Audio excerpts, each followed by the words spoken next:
នៅពេលដែលយើងស្រួលជាមួយនឹងអ្នកដទៃខ្លាំងពេកអ្វីដែលយើងបាត់បង់មុនគេនោះគឺការគោរពពេលដែលយើងស្រួលដាក់គេពេកគេគិតថាយើងល្ងងពេលដែលយើងឲ្យតម្លៃគេខ្លាំងពេកគេគិតថាយើងជាមនុស្សដែលគ្មានតម្លៃពេលដែលយើងស្មោះត្រង់ខ្លាំងពេកគេគិតថាយើងជាមនុស្សម្នាក់ដែលងាយស្រួលចាញ់បោកគេ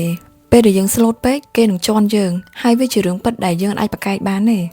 ត្រូវចាំថាមនុស្សមានល្អមានអាក្រក់មិនមែនយើងធ្វើល្អដាក់មនុស្សគ្រប់គ្នាទាំងអស់បានទេពីមុនមកខ្ញុំមើលអ្នកណាក៏ជាមនុស្សល្អដែរហើយខ្ញុំជាមនុស្សម្នាក់ដែលគិតវិជ្ជមានប៉ុន្តែត្រូវចាំថាកុំវិជ្ជមានជ្រុលខ្លាំងពេកយើងត្រូវយកខួរក្បាលយកមកគិតកុំប្រើបេះដូងយកមកគិតមិនថារឿងមិត្តភ័ក្តិមិនថារឿងស្នេហាបើសិនជាយើងប្រើប្រាស់បេះដូងយកមកគិតច្រើនជាងខួរក្បាលគឺយើងនឹងឈឺចាប់ខ្លាំងយើងមានសិទ្ធិបើកទ្វារឲ្យគេដើរមកចូលក្នុងជីវិតយើងហើយយើងក៏មានសិទ្ធិបិទទ្វារមិនឲ្យគេដើរចូលមកក្នុងជីវិតយើងដូចគ្នាពេលដែលយើងដាក់លក្ខខណ្ឌយើងកំណត់ព្រំដែនថាមនុស្សណាខ្លះដែលអាចចូលមកក្នុងជីវិតយើងបានណាពេលហ្នឹងហើយគឺយើងនឹងមានសេចក្តីសុខផ្លូវចិត្តមិនមែនឲ្យតែគេអត់មានមិត្តភ័ក្តិច្រើនគេជាមនុស្សម្នាក់ដែលអត់រាប់ញាតហើយក៏មិនមែនគេជាមនុស្សដែលអត់ល្អដែរត្រូវចាំថាគាត់ជាមនុស្សម្នាក់ដែលកំណត់ព្រំដែនខ្លួនឯងហើយគាត់ជាមនុស្សម្នាក់ដែលប្រុងប្រយ័ត្នខ្ពស់ដូចខ្ញុំឥឡូវហ្នឹងចឹងពីមុនមកខ្ញុំមានមិត្តភ័ក្តិច្រើនខ្លាំងណាស់ប៉ុន្តែឥឡូវហ្នឹងគឺខ្ញុំមានមិត្តភ័ក្តិតិចប៉ុន្តែគុណភាពខ្ពស់បើសិនជា